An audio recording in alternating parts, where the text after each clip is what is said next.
देश विदेश में रहने वाले सभी भारतीय ये पर्व उल्लास के साथ मनाते हैं। हमारा तिरंगा हमारी स्वाधीनता का प्रतीक है, इसे हम पूरी शान से फहराते हैं।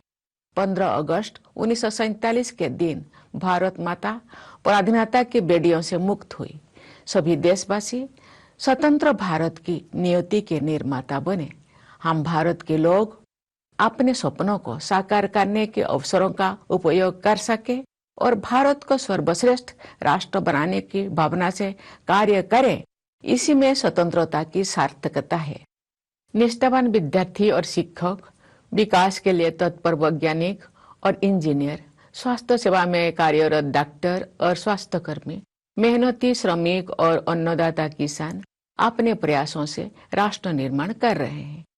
प्रतिभावान खिलाड़ी, शिल्पकार तथा कलाकार, मार्गदर्शक बुद्धिजीवी, निजी और सार्वजनिक क्षेत्र की टीमों के कर्मठ सदस्य, जनहित में सेवारत जनप्रतिनिधि, न्याय व्यवस्था से जुड़े न्यायकर्मी, कार्यनिष्ठ सिविल सेवक, अर्थव्यवस्था में योगदान देने वाले छोटे बड़े सभी निवेशक, निस्वार्थ समाजसेवी और स्वच्छता अभियान के अग्रणी कार्यकर्ता, हमारे सभी सफाई मित्र देश की प्रगति में महत्वपूर्ण भूमिका निभा रहे हैं।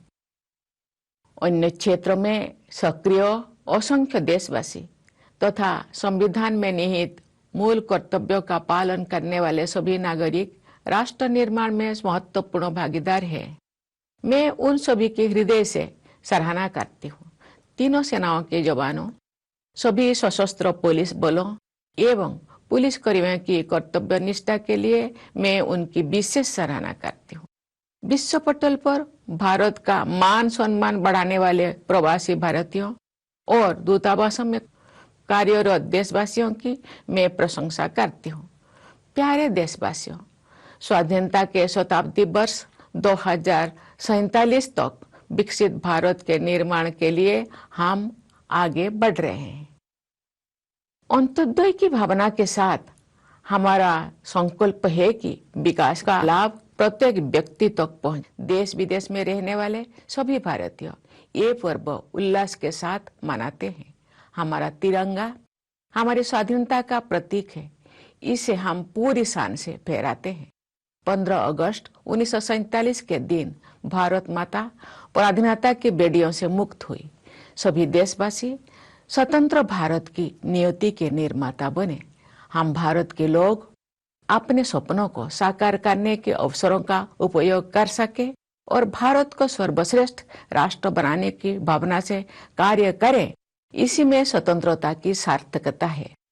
निष्ठावान विद्यार्थी और शिक्षक, विकास के लिए तत्पर वैज्ञानिक और इंजीनियर, स्वास्थ्य सेवा में कार्यरत डॉक्टर और स्वास्थ्यकर्मी, मेहनती श्रमिक और अन्नदाता किसान अपने प्रयासों से राष्ट्र निर्माण कर रहे हैं। प्रतिभावान खिलाड़ी, शिल्पकार तथा कलाकार, मार्गदर्शक बुद्धिजीवी, निजी और सार्वजनिक क्षेत्र की टीमों के कर्मठ सदस्य, जनहित में सेवारत जनप्रतिनिधि, न्याय व्यवस्था से जुड़े न्यायकर्मी, कार्यनिष्ठ सिविल सेवक, अर्थव्यवस्था में योगदान देने वाले छोटे बड़े सभी निवेशक, निस्वार्थ समाजसेवी और स्वच्छता अभियान के अग्रणी कार्यकर्ता, हमारे सभी सफाई मित्र देश की प्रगति में महत्वपूर्ण भूमिका निभा रहे हैं। अन्य क्षेत्रों में सक्रिय असंख्य देशवासी तथा संविधान में निहित मूल कर्तव्यों का पालन करने वाले सभी नागरिक राष्ट्र निर्माण में महत्वपूर्ण भागीदार है। मैं उन सभी की हृदय से सराहना करती हूँ। तीनों सेनाओं के जवानों, सभी सशस्त्र पुलिस बलों एवं पुलिस कर्मियों की कर्तव्य निष्ठा के लिए मैं उनकी विशेष सराहना करती हूँ। विश्व पटल पर भारत का मान सम्मान बढ़ाने वाले प्रवासी भारतीयों और दूतावासों में कार्यरत देशवासियों की मैं प्रशंसा करती हूँ। प्यारे देशवासियों, स्वाधीनता के शताब्दी वर्ष 2047 तक विकसित भारत के निर्माण के लिए हम आगे बढ़ रहे हैं। अंत्योदय की भावना के साथ हमारा संकल्प है कि विकास का लाभ प्रत्येक व्यक्ति तक पहुंचे।